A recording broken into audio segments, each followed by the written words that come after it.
If I'm running to do one thing, it is to end the slanderous lie that men are the problem. We just interviewed James Fishback, the America First candidate running for governor of Florida who has been taking the internet by storm. This is my home, and I'm not going to let it be stolen from anyone, least of all Byron Donalds and his donors. Expect to learn Fishback's thoughts on the Epstein files, why he believes our politicians don't serve our best interests, and his plan to turn things around for not only the state of Florida, but the country as a whole.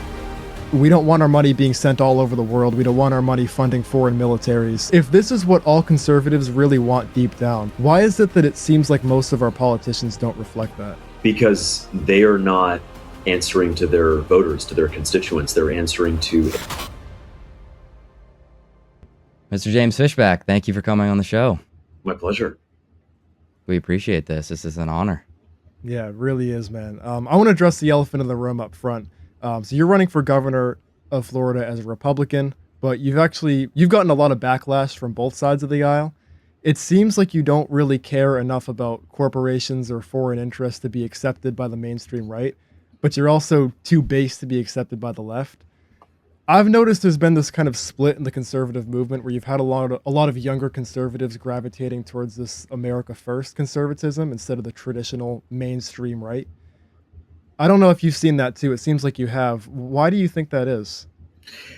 Well, I guess, John, the question is, what do we mean by the mainstream right? If the mainstream right is what the GOP consultants are peddling on any given day in Washington, D.C., that's really not the mainstream right. The mainstream right, I think, is what is the average conservative voter in America, but especially in my state of Florida, what do they think about these issues? And I think that they are opposed to sending money to any foreign country when we still are tackling real problems here at home. They don't want their kids, their grandkids, or even themselves to be priced out of a home so Blackstone or a non-citizen from Canada or China can buy an investment property. This is common sense stuff. They don't want to lose a job through no fault of their own because their company wanted to boost their profit margins by bringing in cheap foreign labor from India under the auspices of the H-1B program. And so what I see now is they call it a civil war. Maybe that's dramatic, but it's a really fierce debate in the Republican Party right now, what direction we want to go in. I actually think the direction that I want to see the party go in, and a lot of people, the America First direction, is actually traditional conservatism, right? It was Teddy Roosevelt who said that we have but one flag, the American flag, we have but one language, the English language, and we have no room for hyphenated Americans. We don't have room for Somali Americans. We don't have room for Israeli Americans. If you are an American, that means your unapologetic love is for this country. You cannot hold allegiances in any part to any other foreign country. And so I view it as reasserting the conservatism of Teddy Roosevelt, of Abraham Lincoln, of, dare I even say, President Kennedy. I mean, technically, obviously, he was a Democrat, but I think that we have more in common with what John F. Kennedy was pushing for in many respects than we do with modern Republican leaders. You know, I obviously have my frustrations with President Trump's second term. He's been extraordinary in some ways. The advisors to the administration feel like they've been a letdown in other ways. But, you know, this idea that we're going to vote our way out of this, which is what all Democrats agree on and all Republicans agree on, because when they ask you for your vote in the midterms or in my race, they're saying we can vote our way out of this. I don't think we can. If it's the Republican Party that we've known and despised, and it's the Democratic Party that we've known and despised, there is no voting our way out of it. People have asked me on the campaign trail, what is your position on redistricting? I don't care, actually, about redistricting, because if we get 3 new seats in Florida and they go to the same cookie cutter establishment Republicans who will do the bidding of the country club overlords, who will do the bidding of the multi-billion-dollar corporations, who will lend more money to Israel while young couples struggle to buy their first home, and as a result, struggle to get married, have kids, and live out the full arc of the American dream. If that's what the redistricting is going to benefit, is more cookie cutter establishment Republicans, count me out. Now, if the redistricting happens to create opportunities to send real America First conservatives to Washington, D.C., to fight for families, black, white, Christian, Muslim, Jew, straight, gay, it doesn't matter. We're all in this together. that's what I would support. But I'm not going to support they're going to impeach Trump or whatever, and that's why we have to vote the Republican Party. These people have to earn our votes. And right now, I could understand why people would be frustrated to sit out the midterms. Yeah. That's a really interesting perspective shift. So you're saying that this new movement that we call America First is really just the old movement, or what it was supposed to be. I guess the natural follow-up to that, if this is what all conservatives really want deep down, we don't want our money being sent all over the world. We don't want our money funding foreign militaries. And this is what conservatives actually want as a basically the whole population of conservatives. Why is it that it seems like most of our politicians don't reflect that? Because they are not answering to their voters, to their constituents. They're answering to AIPAC. They're answering to corporate donors. They're answering to the Anti-Defamation League, which all it does is defame conservatives and defame Christians, which is quite interesting. But it's a question of who do you work for, right? I want to be very clear here. Yeah. I joined Tinder the other day, so I don't want to catfish anybody. I don't want to. Yeah, and you got banned pretty quick, didn't you? Listen, I got 4,000 matches in 48 hours. Okay, I've got motion. That's why they tried to stop me. I was pulling so many young women, and you know what's so funny? I haven't been on Tinder since college, and there's this new prompt where it says, "What's your hottest take?" Right? And I said, my hottest take is there should be paid maternity leave for every mom in America. Right? I'm pro-life. I'm not playing this pro-life game where it's 15 weeks, it's the heartbeat. No. I believe in the words of Jeremiah chapter 1, verse 5, before you were born, I set you apart. I believe that life begins at conception. Full stop. Period. End of story. Look, either abortion is murder or it isn't. It's not murder at some point and then not murder at another point. Either it is a genocide against Gen Z or it isn't. And either it's a Holocaust against the preborn or it isn't. This idea that abortion is morally, ethically, and legally acceptable at a certain point or before a certain point, that's not true at all. And so we got to get real about that. But I put out in my Tinder profile that, and by the way, I mean, I'm in a happy relationship. I wasn't doing this to pull women. I was doing this quite literally, as I said in my post, to meet young female voters where they are. I think if you're running for office today, people are very disillusioned by politics. I don't watch Fox News. I don't watch CNN. I don't watch any of it. I read. That's my thing. And I think that if you are a candidate for governor in the third largest state in the country, you have to show up where people least expect you. And Tinder is probably one of those places. And so I told voters on my thing, I said, I'm pushing for paid maternity leave because I think if you're pro-life, Jackson, call me crazy, but I think if you're a pro-life Christian, you can't tell a woman that you support her. She has a baby on Saturday afternoon and you tell her you have to be at work Monday morning. That's not a pro-life position. And so I'm pro-life from the moment of conception all the way through birth and then everything after that as well. And that means if there's a mom who's paid into the system, who's paid her taxes, who's worked hard and has fallen on hard times, who's lost a job through no fault of her own, who's staring down the prospect of eviction, I believe that the state should help her. I believe there should be a safety net to catch her. I don't believe that welfare can ever be a lifestyle, but I'm not going to be one of those people who demonizes our own kind, our own brothers and sisters, and says, you've worked for 10, 15 years, you've paid into the system, and now you need help. Because I was one of those people when my family was on food stamps after 2000. I remember being at Publix, the supermarket in Florida, staring over my shoulder as I was swiping the EBT card, hoping that my classmates at Indian Ridge Middle School wouldn't know that I was on this assistance. I think that a small minority of the Republican Party today, not voters, but leaders, actively stigmatize people, American citizens. Look, I don't want any non-citizens. I don't want any foreigners. I don't care if you're here legally or illegally. You cannot have welfare because you did not pay into the system. Think of welfare as an insurance policy. You pay your insurance premium every single month, which means you show up to work. You do right by your community. You pay your taxes. You're being there for your neighbors. And then you fall on hard times. Yes, we should be there to support you. But the safety net for far too often has been a safety net for the wrong people, i.e. people who should not even be in our country. But also it's transformed itself from a safety net to a safety couch, to a safety Tempur-Pedic, and then for a lot of people, a safety jacuzzi. They just celebrate the idea that they're on welfare, and it cannot be that way. And so my view has been really simple. I don't believe that either party has a monopoly on good ideas. I think the Democrat Party, for the most part, wants us dead. But that doesn't mean that there aren't good people on the Democratic side, people who voted for Vice President Harris in 2024. I want their vote just as much as I want a conservative vote, to tell you the truth. And for me, there is not a Democrat America or a Republican America. There is the United States of America.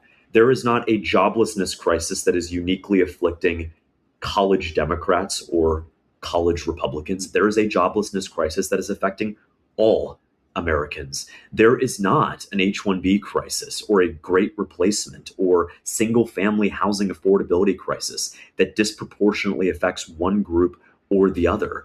And so, yes, I'm running to be a Republican governor in a red state. I've been a Republican since the day I registered to vote in high school, but I can't be the Republican politician as usual, because that party will continue to fail us. Absolutely. James, I used to live in South Carolina, and I recently moved to New England, right? So those are two sides of the political spectrum normally. When I moved, it was very apparent to me that the left and the right most of the time want common things. We all want to be able to own a home. We all want to be able to buy food for our kids. And it seems like there's always somebody at the top pulling strings on both sides. You said you were looking for both sides of the vote. If you can, who do you think benefits most from the left and the right fighting each other all the time?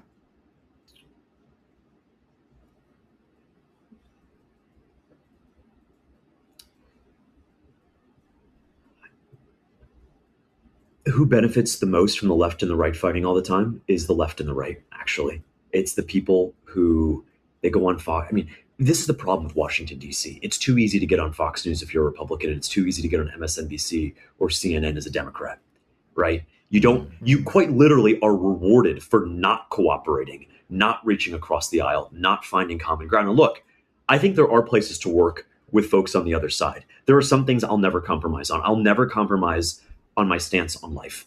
I'll never compromise and concede on that issue. And so to be a good friend to Democrats, you have to tell them the truth. You can't tell them what they want to hear. And so what I tell voters, I was at UCF yesterday, drew a crowd of over 300 people with just 12 hours notice. And what I told them was, just heads up, guys, you and I, we might not agree on abortion. We might not. But here's my view. We can get rid of abortion, but we cannot get rid of unplanned pregnancies. We cannot get of the fear, uncertainty, and doubt that plagues a young woman who finds out she's pregnant. That's why I've said I don't want to just shut down every abortion clinic in the state. I want to build a crisis pregnancy center that stands where that abortion clinic once stood, to give women access to diapers, to baby food, to prenatal and postpartum care, to give them community resources no matter their income or their insurance status. That's the pro-life thing to do. And so who benefits from the infighting is the uniparty, the donors, who don't actually have to answer, because they can just point, Republicans can point to Democrats and say, see, they're screwing us over again. See, they don't want to work with us. Meanwhile, behind the scenes, they are getting donations. AIPAC donates just as much to Republicans as they do Democrats. All of these large donors play both sides of the aisle. They're both in on it.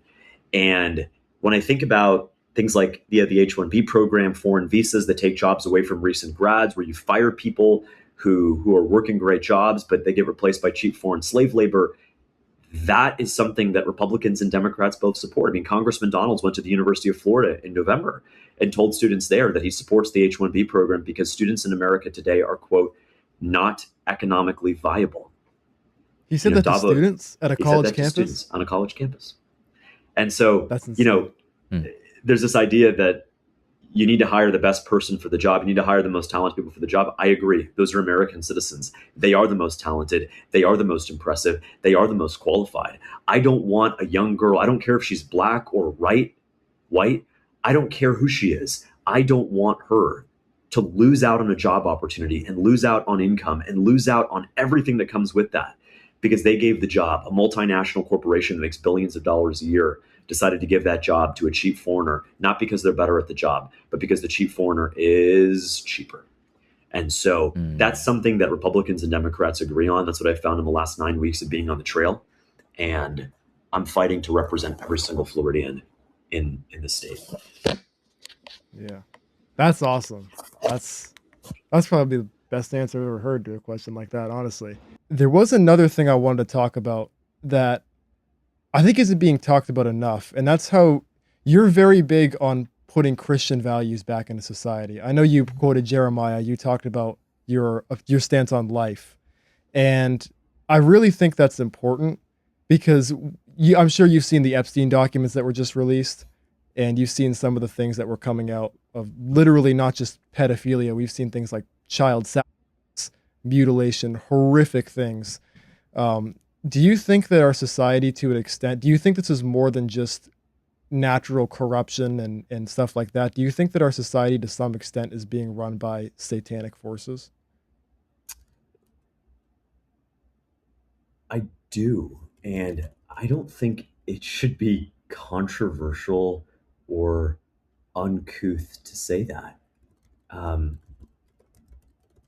I think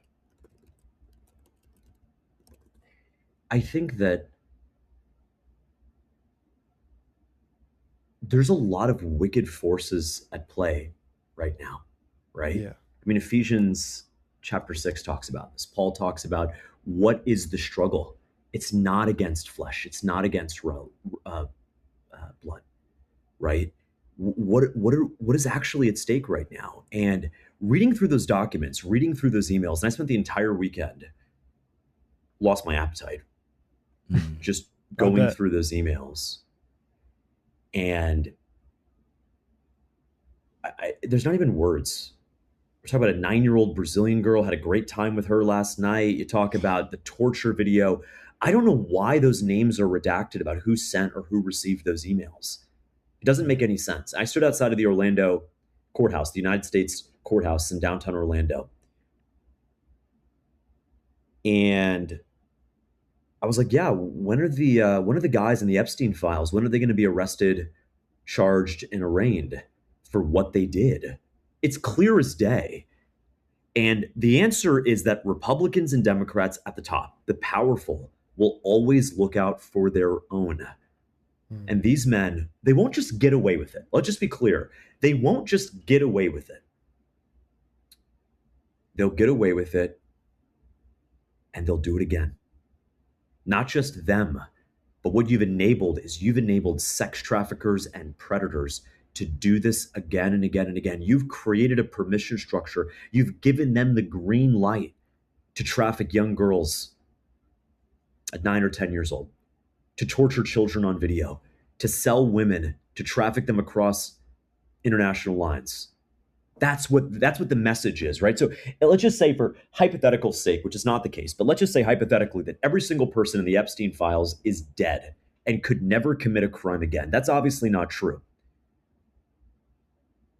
But guess what? When you don't go after criminals, when you don't go after sick sexual traffickers and predators like those in the Epstein files, you've now enabled and emboldened other people to double and triple down. And that is the abomination of all of this. Pam Bondi needs to go. She needs to go away. It's a disgrace that she comes from Florida. She was once our attorney general. She was the attorney general at the time when this whole Epstein thing was going down in 2018. It's disgraceful. And so what I've said is I can't rewind the clock. I can't go back and obviously stop these things from happening. But my pledge, if elected the 47th governor of Florida, is I will spare no resource to make sure that every Floridian identified in the Epstein files is investigated and brought to justice. Yeah. Wow. Finally, somebody can stand up and say that. And I believe you. I really do. Yeah. It is really disheartening because we know tax day is coming up, and there's a lot of people out there that are thinking about the fact that, like, I'm literally going to have to pay taxes to the same people that I'm reading about in these files. It is a complete betrayal of the American people, especially when they're struggling to provide for themselves as well and provide for their families. And then it's like, now I have to give, what does the average American work, like 3 or 4 months out of the year for free for the government? And then you find out that's a good way to put it, actually. Yeah. Yeah. And these are the people that you're giving your money to, and this is what they're doing with it. It is very And look, they stopped at nothing to investigate January 6ers for walking around the Capitol for 30 minutes. That's true. Doing That's nothing, true. burning nothing, no damage, just walking around the Capitol, First Amendment rights. And by the way, Republicans were in on that just as much as Democrats were. Let's not forget that. Republicans, I didn't know that.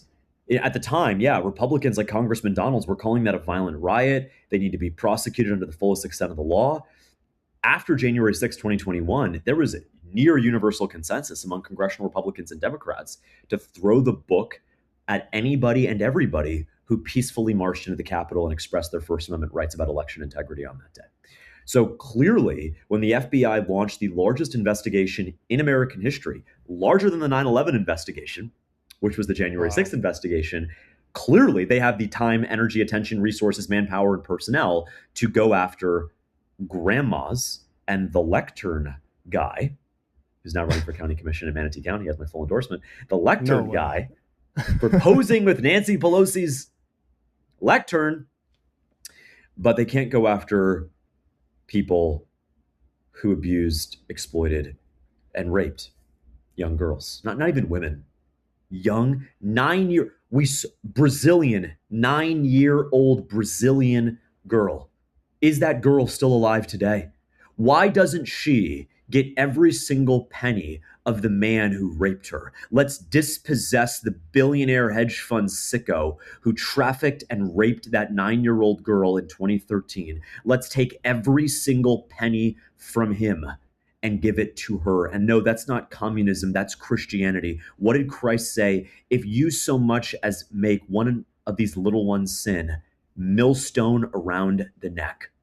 That's what we need to do. And I'll tell you right now, Florida, we stopped public executions. We stopped public hangings in 1924. I would bring them back for the people in the Epstein files and any sex trafficker. I'd bring back public hangings because you have to make an example out of these people. I don't want 20 years on death row. I want fair trial. I want full due process. And when they are convicted, I want a public hanging Sunday high noon for the whole world to see. This is what we do to you. And say what you want about Saudi Arabia. They know what to do with sex traffickers and rapists over there. They know how to execute them. Yeah. It's kind of crazy that this is controversial. Yeah. That this is something Shouldn't that you'll be. never hear most politicians talk about, but this is, I can't believe that this is controversial. So we heard of you about a few months ago. We're not in Florida, but young men across America are hearing about you. We asked ourselves, why is that? Most people running for governors don't get as much publicity as yourself. It's because you're resonating with young men like ourselves. And young men in this generation feel like we are being attacked from all angles. We're told that we're crazy about views that shouldn't be controversial, especially Christians. What are you seeing on the attacks on young men and just how truly powerful what you're going to do for our country can be for those people?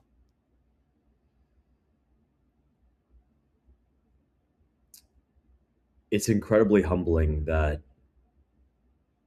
not only do young men across my state, a state that my family's known for 4 generations, that I was born and raised and lived here my entire life, that young men stop me at 7-Eleven or the Costco food court and pray over me and tell me that I'm speaking something they haven't heard.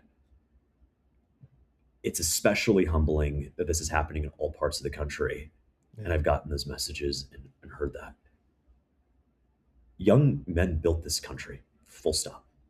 Young men built this country. Toxic masculinity is a slanderous lie that all of society's ills, that all of the sins from society can be placed at the feet of young white Christian men. That has to end. And there are obviously things that we can change in the K through 12 curriculum. We can reorient some of the college curriculum and language and whatever. But I think this is something that has to be won with leadership of the bully pulpit. Me just going in there and just saying things that are true, hiring great people, and setting an example that no, the young white Christian men of this country have had enough. We are done. We are sick of being treated like second-class citizens in the country. that we built. This is not okay. And so it's not about changing a particular law. There's things that we can do. I want to make it easier for men to get married, to buy a home, to raise children. I want to make it easier for them to access financing for a small business. I want to make it easier for them to get a great paying job when they graduate from high school or technical school or even college. But I think the way you win this war is you just fight back. And there's not many laws that have necessarily changed that have pushed the toxic masculinity lie. This has been a war in the media, in the culture, that has infiltrated and affected every part of the zeitgeist in America. And I'm going to be someone who's just going to speak the truth that this country was built by men. And if we forget about the men who have built America, we will cease to be America. That's really solid. Yeah. I know there's a lot of men watching this. That is kind of our primary audience for this show. And I know a lot of people have been hit really hard with this sort of lack of purpose. That's what the show is called, The Pursuit of Purpose. And I think what you described has played a huge role in that. I mean, people have been taught that they're the cause of society's problems since they were little. I mean, of course, that's going to have a psychological toll on somebody, even if they're not thinking about it consciously. I guess my question is for the young men watching this that are struggling with a sense of purpose or direction in life, what would you say to them if you could speak to them directly?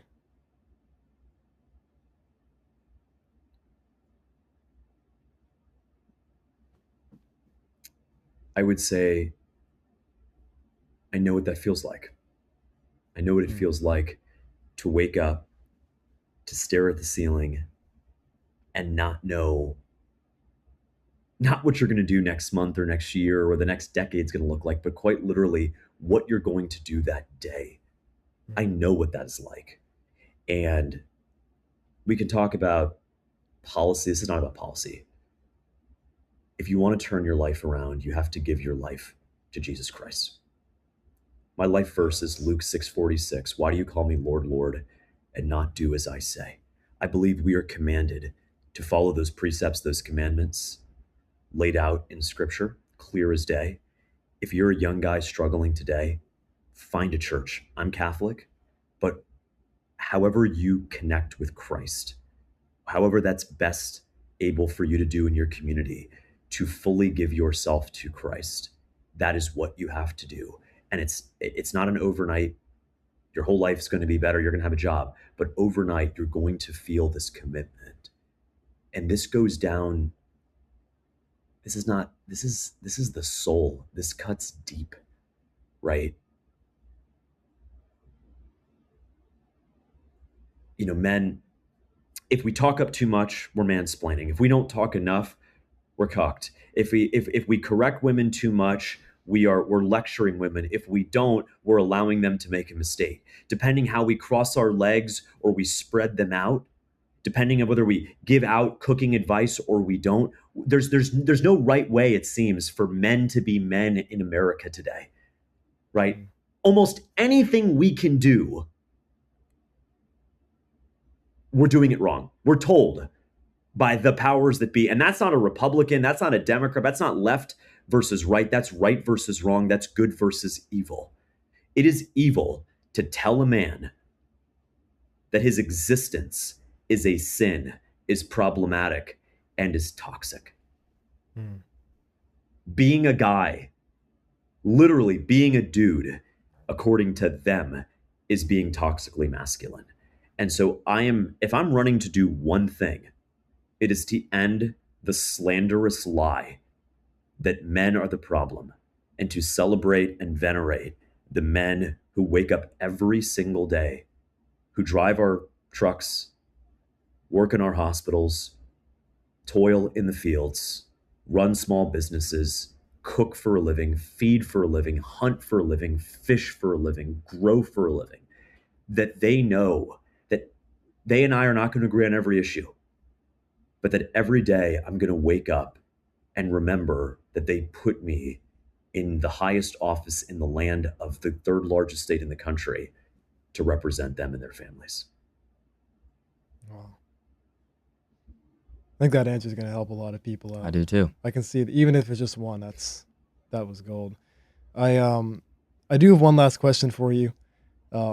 This is going to be a bit out of left field, but I think that every politician running for office should have to answer this question before they're elected. Are you ready for it? Sure. Let's say that you can see into the future and you know that you're going to be elected governor. Let's say you get elected governor and you're able to enact all of the change that you want to enact, and you're able to make a real difference in this country. However, because of all the powerful people that you're challenging, who are obviously very upset with what you're doing, you know for a fact that you're going to be assassinated before the end of your term. If you could see that future laid out in front of you, would you continue the race for governor, knowing that you won't live past 35, or would you drop out?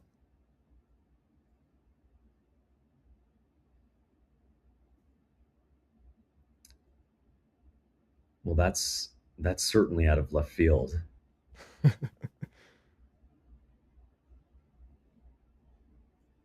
I think we're all put on this earth by God for a purpose.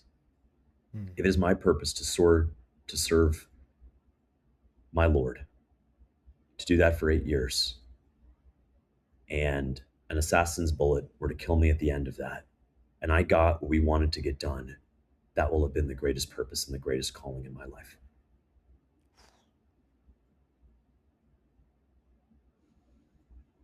That's a beautiful answer. Yeah. Most people would not answer like that. Yeah. Now, knowing that I would want to impregnate the mother of my children as many times as possible. Yeah. And spend as much time with them. But it's kind of like, I'll give you an example. It is, would you rather live a free man for the next 10 years or live an imprisoned man literally in a federal penitentiary for another 50? Oh, it's an obvious choice. The first option. It's an obvious choice for almost anybody. So that's the way I think about it, is that I'm not running to evolve politics in Florida. And honestly, this is just bigger than Florida. I don't have national aspirations. I don't see myself as a senator diligently working the halls of Congress. What I think is that if we can get this right in Florida, we're going to create an America First playbook that anyone in the country will be able to Control-C, Control-V, copy and paste, and implement in their state. Maybe with some tweaks, maybe with some tinkering, but we will have done something that reasserts our founding ideals, the revolutionary ideals. And that's what I think we actually need, is we need a second revolution. Quite fitting that it's happening at 250 years. But the second revolution is not to do something new. It's to revive something old, something sacred, something undeniable, that all men are created equal. The words of Declaration of Independence, to revive the idea that this is our hemisphere, this is our country, this is our blood, this is our soil, this is our treasure, that Florida is our home, America is our birthright, and we can never let anyone steal that from us. Would you ever run for president? Well, in the hypothetical situation, which I'm shot and killed at the age of 37, I don't think that's possible. That won't happen. To be fair, though, we already did have a dead guy running the country for 4 years, and so it is in fact possible. So heaven forbid. But look, I'm keeping safe. My biggest asset is I don't tell people where I am until the last minute. So you might have noticed on social media, everyone's like, why don't you tell us, when are you going to be in Pensacola? I know exactly when I'm going to be in Pensacola, but I'm not going to tell you that because I don't want someone from, Utah flying in and getting on a rooftop. Is that a real worry for you? Are you concerned you might be assassinated? No, I'm not concerned. I mean, I think that you're never going to regret being too precautionary, right? Yeah. I don't take, we get death threats all the time. I don't take any of this stuff that seriously. I enjoy anonymity. I walked at a hotel right now in Daytona Beach. I walked to 7-Eleven about a mile this morning by myself. Got a hot dog, got this giant big gulp, 89 cents. Nice. I enjoy anonymity.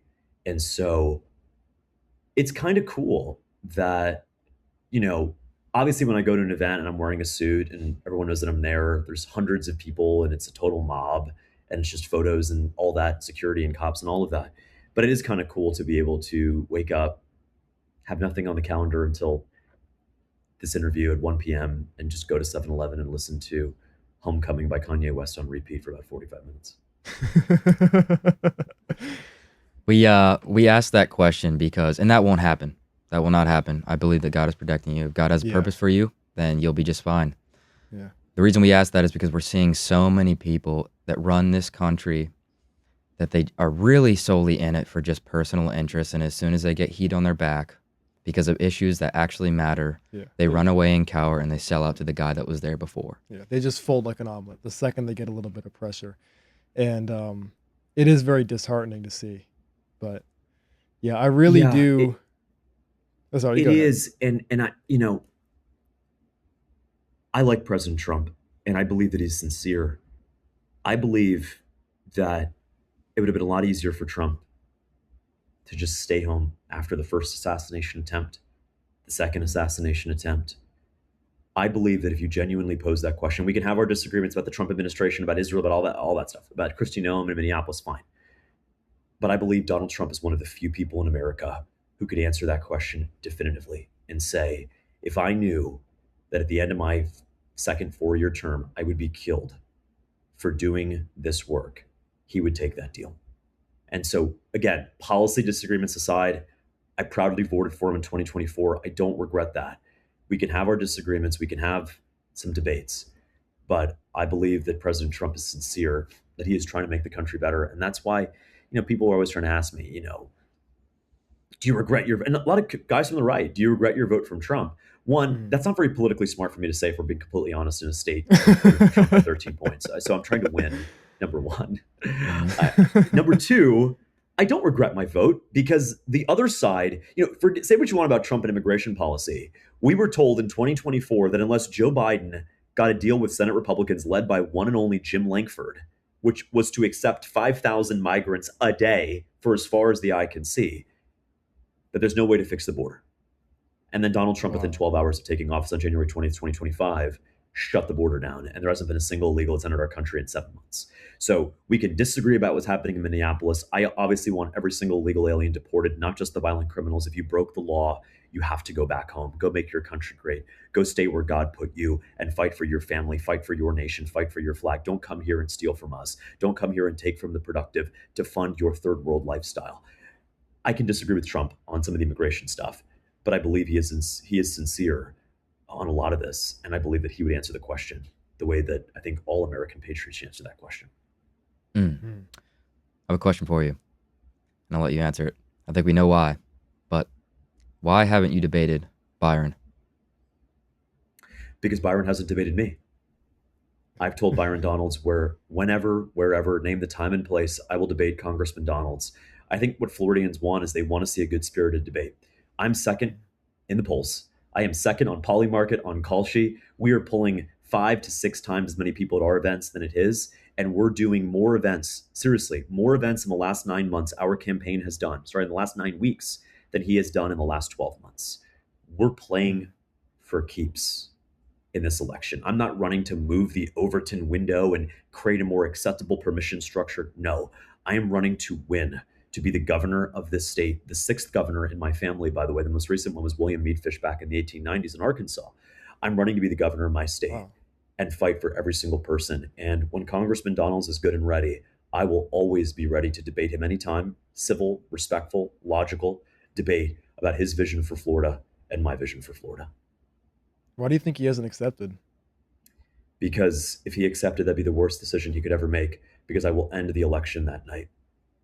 Not only was I a high school national debate champion, but I'm actually know the issues. And his policy positions, like lending $385 million to Israel from the state pension fund in Florida, those policy positions are indefensible. His decision to lower the vetting requirements with Joe Biden in the summer of 2021 by voting yes on the Allies Act that let in the Afghan refugees, so-called refugees, one of which killed 2 National Guardsmen, rather shot one, thankfully, thank God, the other one survived the day before Thanksgiving last year. I have a real vision for this state. I want to end the H-1B scam. He wants to keep it propped up because he says that our students are, quote, not economically viable. He doesn't believe that Blackstone buying up thousands of single-family homes in Florida, stopping the next generation our friends, our neighbors, our cousins, our brothers and sisters from buying homes. He doesn't think that's a problem. I'm fighting to end Blackstone from monopolizing, hoarding up single family homes. And so the truth is that Byron Donalds and I, it's not about two different men, although I'd like to think I mog him. It's not about two different men, it's about two different visions. The Republican establishment status quo vision and the America First vision. That's what this election is about. It's not about the who, it's about the what. What direction do we want to take our state in? And so I would welcome the opportunity anytime, anywhere. He can pick the moderator, the location, the food in the green room, so be it. I will be there for as long as it takes to share this vision for the state. And when that happens, we will win the election that night. I know I said I only had one last question, but for real this time, really quick, Jackson and I aren't from Florida. We're from New Hampshire. If things don't work out as far as, Florida governor goes, could we borrow you up here for a few years? Just for a couple of years. I've been in New Hampshire once. I think it's a beautiful state. I will be busy because I will be elected the 47th governor. I will take office on January 8th, 2027, and I will serve my state for 8 years.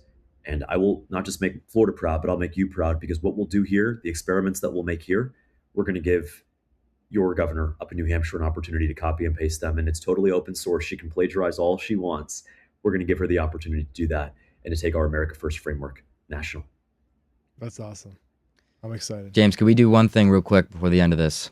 Sure. We didn't plan on doing this, but I just feel like we should. Would you mind if we all prayed together I was thinking about this country? I'd be honored. Okay. All right. Guess we'll just trade it off here. John, I don't know. James, if you want to add something in, feel free. Dear Lord, thank you so much for bringing us all together. We care about this country, and we care about the people in it. We all want everybody to be able to thrive and be happy and be in a place where we all feel safe. Father, thank you so much for people like James who will to be in politics and use your name as glory. Thank you so much for this opportunity. John, do you have anything? I do. In the Lord's Prayer, Jesus says, "Let your will be done on earth as it is in heaven." Right now in our country, especially with this release of the Epstein files and what we've seen, we're seeing that your will is not being done. And I just pray that your will would be done in Jesus' name. And I pray that you would use people like James Fishback, people like us, I pray that you would bring up new leaders in America to help execute your will, and that your kingdom would come on this earth. In Jesus' name. James, do you have anything you'd like to add? Beautifully said, guys. Okay. Man. Thank you so much for being here. Thank you so much. Yeah. This has been a My pleasure. pleasure, guys.